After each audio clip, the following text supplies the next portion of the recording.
भारत की सेना तैयार, भारतीय लोगों का खौला खून, अब पीओके पर लहराएगा तिरंगा। पिछली गलती को सुधारने के लिए भारत की सेना पीओके की ओर बढ़ा सकती है कदम। मोदी और राजनाथ सिंह की तरफ से पाकिस्तान को खुली चुनौती। पाकिस्तानी सीमा खून से रंगी जाएगी। पाकिस्तानी सेना पीओके में बलि देकर भारत पाकिस्तान से छीनने को तैयार है भारत का पीओके। दोस्तों, आखिर कब लौटेगा भारत मां का लाडला, जिसे 1947 में लहूलुहान कर दिया गया, जिस पर पाकिस्तान ने अवैध कब्जा कर लिया, जो आज भी पाकिस्तान की नापाक जेल में एक मुजरिम की तरह कैद है। आखिर कब लौटेगा हमारा पीओके? कब लौटेगा हमारे भारत का ये बेशकीमती जिगर का टुकड़ा? आखिर कब होगी महाराजा हरि सिंह की चिता की आग ठंडी? जिन्ना को लगा था कि वो एक दिन अफगानिस्तान के पश्तून और कबालियों के सहारे पूरे भारत पर कब्जा कर लेगा, जैसा कि मुगलों के समय बाबर ने किया था। जिन्ना को लगा था कि नेहरू लड़कियों के पीछे सिगरेट फूंक रहे होंगे, तब तक कश्मीर समेत आधे भारत पर पाकिस्तान का कब्जा हो जाएगा। जिन्ना अपने मकसद में कामयाब होता जा रहा था। उसकी कबायली सेना जम्मू कश्मीर के बारामुल्ला तक पहुंच गई, जो श्रीनगर से मात्र 54 किलोमीटर की दूरी पर थी। बारामुल्ला में जिन्ना के इशारे पर कबायली आतंकियों ने महिलाओं के बलात्कार करने शुरू कर दिए। बच्चे बूढ़े सभी को तड़पा तड़पा कर मारने लगे। माहौल हरि सिंह के कंट्रोल के बाहर जा रहा था, जिसके बाद महाराजा हरि सिंह ने एक ऐसे व्यक्ति को फोन लगाया जिन्हें लौह पुरुष के नाम से जाना जाता है। भारत के लौह पुरुष सरदार पटेल ने कश्मीर में तांडव मचाना शुरू कर दिया।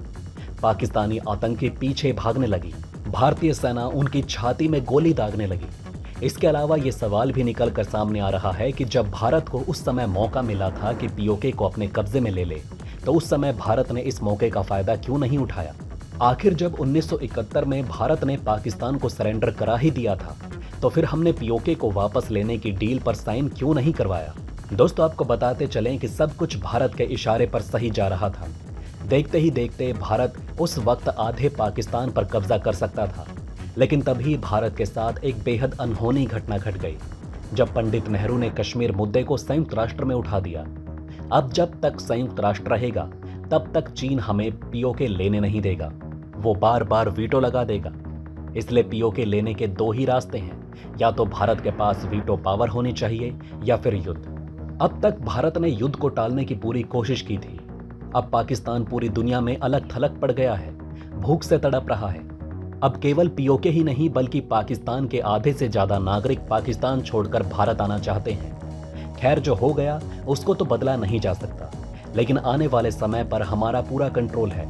आने वाला समय हमारा कैसा होगा वो हम तय कर सकते हैं। हम ये तय कर सकते हैं कि हमारे पास पीओके होगा या फिर वो गैर कानूनी तरीके से पाकिस्तान अपने पास ही रखेगा। इसके अलावा जिस तरीके से सीता मैया लंका से आज़ाद होकर वापस राम की नगरी अयोध्या में आना चाहती थी, ठीक उसी प्रकार हमारा पीओके पाकिस्तान के जंगल से आज़ाद होकर मोदी की नगरी में भारत आना चाहता है। सीमा हैदर आ चुकी है, लेकिन अभी लाखों सीमा हैदर को आना है। मतलब पूरे के पूरे पीओके को वापस भारत में मिलाना है, यानी हम दहेज के रूप में पीओके लेंगे। इसको लेकर भारत के नेताओं की तरफ से बोलना शुरू कर दिया गया है, और आने वाले समय में इसको निकालने का रास्ता भी तय किया जा रहा है। लेकिन उससे पहले हम बात कर लेते हैं इसको लेकर भारत के प्रधानमंत्री नरेंद्र मोदी, भारत के रक्षा मंत्री राजनाथ सिंह और भारत के विदेश मंत्री एस जयशंकर जी क्या बोल रहे हैं। दोस्तों, इसको लेकर सभी नेता एक ही भाषा बोल रहे हैं, जिसमें उनका आक्रोश साफ दिखाई दे रहा है। राजनाथ सिंह कहते हुए दिखाई दे रहे हैं कि गैर कानूनी तरीके से पीओके पर कब्जा कर लेने से पीओके पाकिस्तान का नहीं हो जाएगा। राजनाथ सिंह ने पाकिस्तान के मुंह पर एक जोरदार तमाचा मारते हुए कहा कि कश्मीर की रट लगाकर उनको कुछ हासिल नहीं होने वाला है। पहले आप अपना घर संभालिए। जिस तरीके के हालात बने हुए हैं, उसमें अगर कुछ भी हो जाए तो इस चीज से आपको आश्चर्य नहीं होना चाहिए। भारत के प्रधानमंत्री नरेंद्र मोदी ने कहा कि हम शांति के पक्ष में हैं, लेकिन शांति भी बिना समर्थ के संभव नहीं। जिस तरीके से कुरुक्षेत्र में युद्ध हुआ था, उसमें भी आखिरी कोशिश यही की गई कि युद्ध ना हो। ठीक इसी तरीके से हम भी यही प्रयास कर रहे हैं। इसको लेकर विदेश मंत्री एस जयशंकर जी की तरफ से बोला गया, जो पूरे देश के मन में एक बात आती है, वो ये कि जब 1947 में हमें मौका मिला था, तो उस समय हमने मौके का फायदा क्यों नहीं उठाया। दोस्तों, जैसा कि आपको याद होगा, 26 अक्टूबर 1947 ये वही समय था जब राजा हरि सिंह ने भारत के साथ हस्तक्षेप किया, लेकिन तब तक काफी देर हो चुकी थी। क्योंकि तब तक कश्मीर में वो सब हो चुका था जो कि आज की समस्या के लिए जिम्मेदार है। कश्मीर की खूबसूरती के चलते हुए आज़ादी के समय राजा हरि सिंह इसे एक आज़ाद मुल्क बनाना चाहते थे। उनके सामने 3 ऑप्शन मौजूद थे। वो चाहते तो वो पाकिस्तान के साथ मिल सकते थे, या तो वो भारत के साथ मिल सकते थे, और तीसरा ऑप्शन था कि वो आज़ाद रह सकते थे। राजा हरि सिंह ने आज़ाद रहने का ऑप्शन चुना।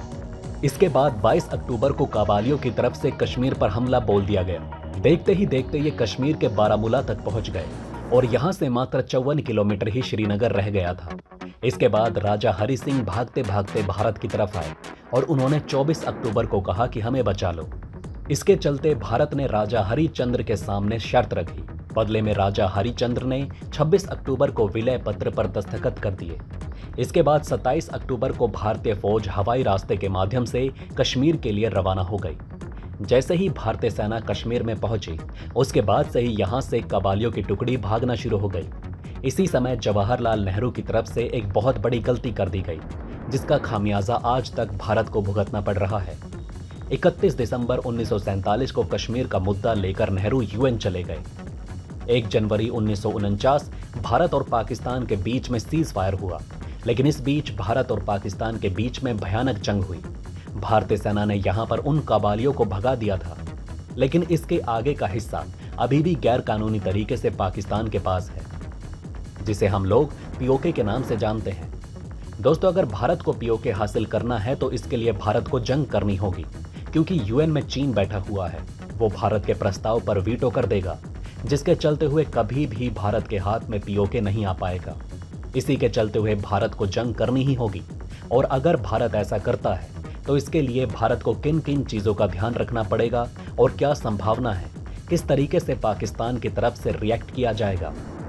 दोस्तों, अगर पीओके पर हमला किया जाएगा तो इसके लिए भारतीय वायुसेना, भारतीय थल सेना और भारतीय नौसेना तीनों ही सेनाओं की आवश्यकता पड़ेगी। इसको लेकर एक्सपर्ट लोगों का यह दावा है कि ये लड़ाई सिर्फ जम्मू कश्मीर में नहीं बल्कि भारत और पाकिस्तान के हर बॉर्डर पर लड़ाई शुरू हो जाएगी। इसके अलावा भारत को एलएसी पर भी अपनी मजबूती बनाकर रखनी होगी, क्योंकि चीन भी उधर से मौके का फायदा उठा सकता है। मौजूदा हालातों को देखते हुए इस समय दुनिया की दूसरी सबसे बड़ी एक्टिव आर्मी भारत के पास है। इसके अलावा पाकिस्तान की बात करें तो वो हर चीज में भारत से पीछे है। इस समय पाकिस्तान युद्ध झेलने के बिल्कुल भी स्थिति में नहीं। पाकिस्तान की स्थिति किसी से छुपी हुई नहीं है, और एक बार युद्ध चालू हो जाएगा तो यह युद्ध लंबा चलेगा। इसके अलावा भारत और पाकिस्तान दोनों के पास परमाणु हथियार मौजूद हैं। ऐसे में ये न्यूक्लियर युद्ध का भी रूप ले सकते हैं। अगर हम पाकिस्तान को देखें तो पाकिस्तान ने अमेरिका तक में जाकर बोला है कि हमारे ऊपर कोई हमला करेगा तो ऐसे में हम न्यूक्लियर वेपन का इस्तेमाल कर सकते हैं। वैसे तो भारत की नीति के बारे में आप लोग जानते ही होंगे। पहले वो किसी भी देश के ऊपर न्यूक्लियर हथियार का इस्तेमाल नहीं करेगा, लेकिन पाकिस्तान की ऐसी कोई भी नीति नहीं है। लेकिन पाकिस्तान के जिस तरीके के हालात हैं, ऐसे में वो जाते जाते कई देशों को बर्बाद कर सकता है। उसका कोई भरोसा नहीं। उसने साफ साफ ये कहा है कि ये न्यूक्लियर हथियार हमारी सुरक्षा के लिए है और ज़रूरत पड़ने पर हम इसका इस्तेमाल कर सकते हैं। वैसे लॉजिकल देखा जाए तो न्यूक्लियर वॉर होना इतना आसान नहीं।